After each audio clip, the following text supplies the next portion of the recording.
কাজল, কি হলো? একটা ট্যাক্সি ডাক তাড়াতাড়ি। কাজল, কাজল, তোর কিচ্ছু হবে না, সব ঠিক হয়ে যাবে, আমি তো আছি, তুই দেখিস সব ঠিক হয়ে যাবে।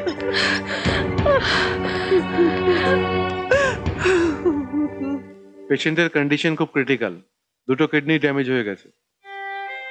এই অবস্থায় কিডনি ট্রান্সপ্লান্ট করা ছাড়া আর কোনো উপায় নেই।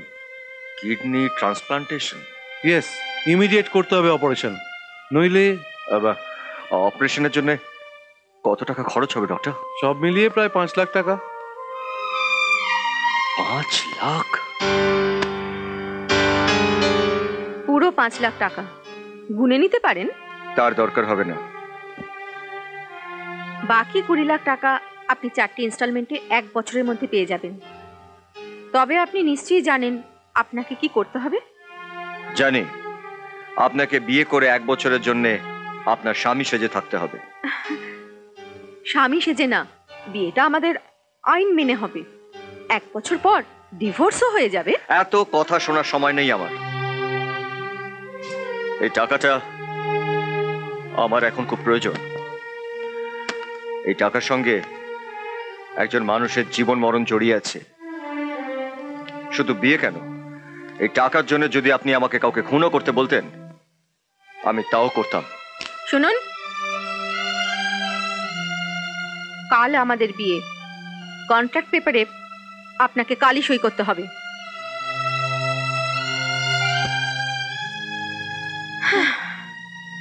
হ্যাঁ রে, এই অঞ্জলি, এসব তুই কি বলছিস? আমি তো কিছুই বুঝতে পারছি না। একটা সামান্য গরিব ছেলেকে তুই বিয়ে করছিস? না না, এই সিদ্ধান্তটা আমরা ঠিক মেনে নিতে পারছি না। আমি যা করছি আমাদের ভালোর জন্যই করছি, এ ব্যাপারে তোমরা কোনো কথা বলবে না। পাবলিকের মুখ কি জোর করে বন্ধ করা যায়? আমিও দেখব শেষ পর্যন্ত এই সম্পত্তি কে ভোগ করে। এই নিন, এতে একটা সাইন করুন।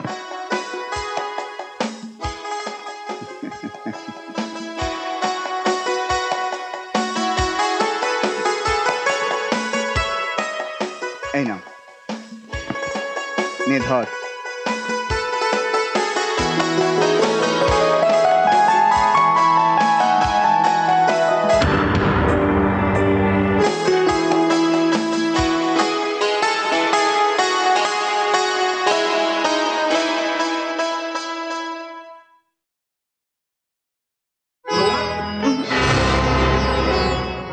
থাক থাক, প্রণাম করতে হবে না।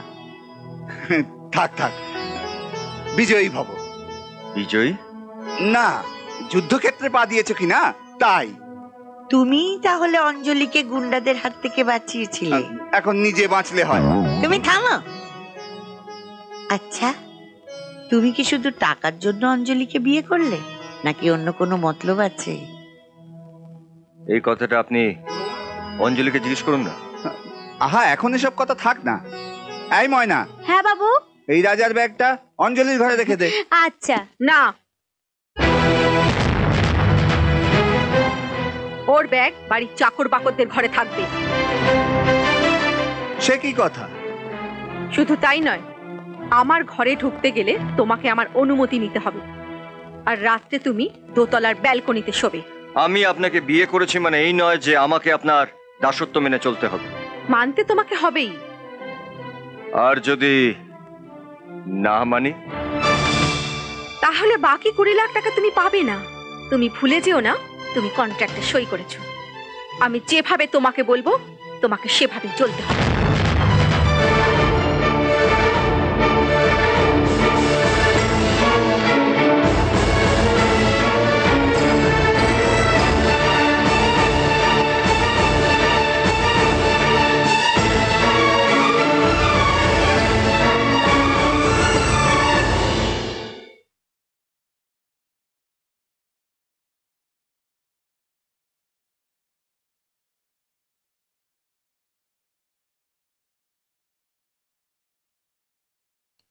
নাও you are perfectly all right. ডাক্তারবাবু, আমাকে আর এখানে কতদিন থাকতে হবে? আর মাত্র কয়েকটা দিন, তারপরেই আপনি বাড়ি ফিরে যেতে পারবেন। তবে বাড়ি ফিরে কিন্তু কমপ্লিট রেস্টে থাকতে হবে, অন্তত 1 মাস। ওকে? হ্যাঁ ছোট মা, কাজল, ছোট মা, তোমাদের যে আবার দেখতে পাবো ভাবিনি গো ছোট মা। তুমি ভালো হয়ে গেছো কাজল দি। রাজা কোথায় ছোট মা? ও তো এলো না।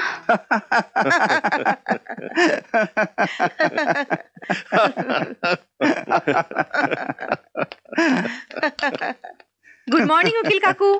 Very good morning. এসো এসো, বসো বসো বসো। আমি তো তোমার জন্যই অপেক্ষা করছিলাম। তা তুমি একা কেন? জামাই কোথায়? ও রেডি হচ্ছে। বেশ বেশ। কাকু, বাবার উইলের শর্ত অনুযায়ী আমি বিয়ে করেছি। এবার বাবার সমস্ত প্রপার্টি আমার নামে হওয়ার ব্যাপারে নিশ্চয়ই কোনো অসুবিধা নেই। একেবারেই না, আমি তো আমার কাজ শুরু করে দিয়েছি। Thank you.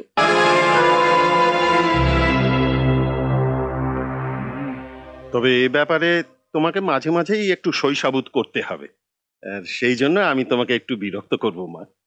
No problem. এবার এখানে একটা সই করে দাও তো মা। শিওর।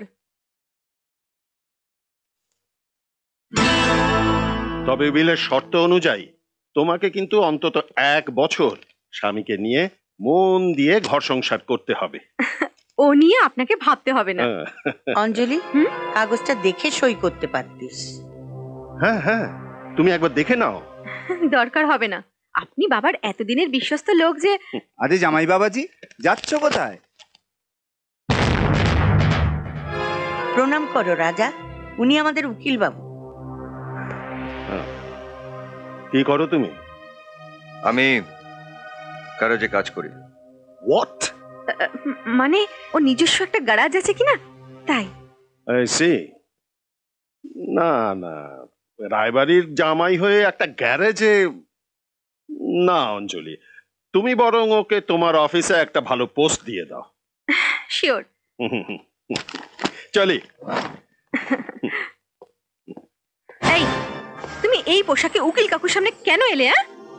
তোমার উকিল কাকু কখন আসবে সেটা তো আমার জানা ছিল না। তাছাড়া আমার কাজের পোশাক তো আমাকে পরে যেতেই হবে। না, তুমি এখন থেকে গ্যারেজে নয়, আমার সঙ্গে অফিসে যাবে। যাও, গিয়ে তৈরি হয়ে নাও।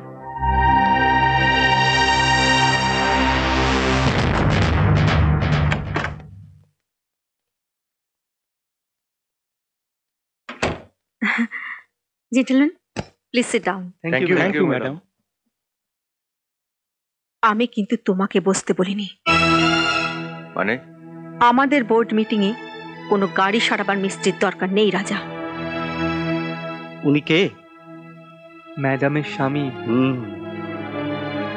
তুমি বরং একটা কাজ করো, সবার জন্য একটু চা করে নিয়ে এসো। আমি আমি চা করব? হ্যাঁ, তুমি করবে। আর কেন করবে সেটা নিশ্চয়ই আমাকে আবার মনে করিয়ে দিতে হবে না।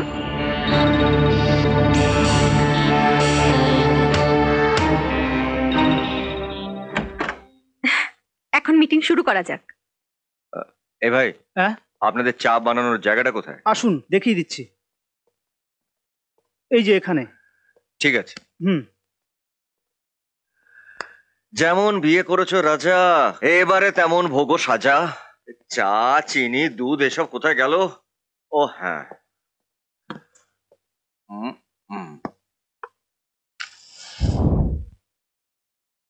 ফ্যাক্টরির প্রোডাকশনের জন্য ম্যাক্সিমাম যন্ত্রপাতি আমাদের বিদেশ থেকে আনতে হয়।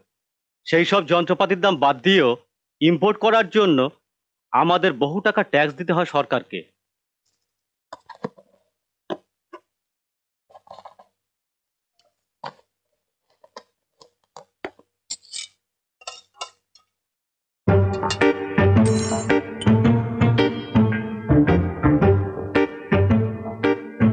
কি এমন জিনিস আমার হাতে দিলে ভগবান?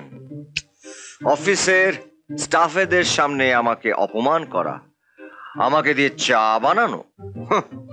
দাঁড়াও, দেখাচ্ছি মজা।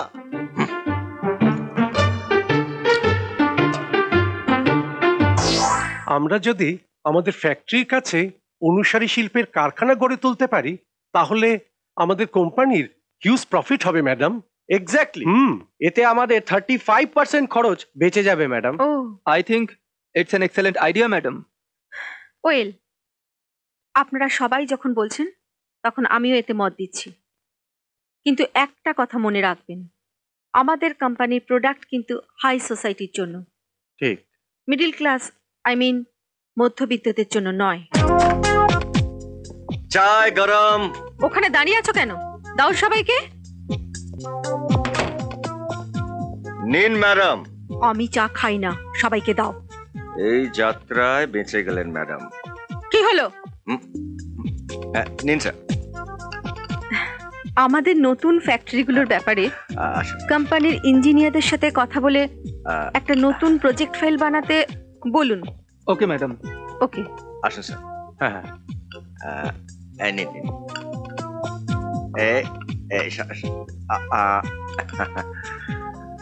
এই নিন ম্যাডাম। না, আপনি তো না। আর একটা কথা, আমাদের প্রজেক্ট সম্বন্ধে যদি কারোর কিছু বলার থাকে আপনারা বলতে পারেন, তবে একটা কথা আবারও বলছি, আপনারা কিন্তু সব সময় মাথায় রাখবেন, আমাদের প্রোডাক্ট কিন্তু মিডল ক্লাসদের জন্য নয়।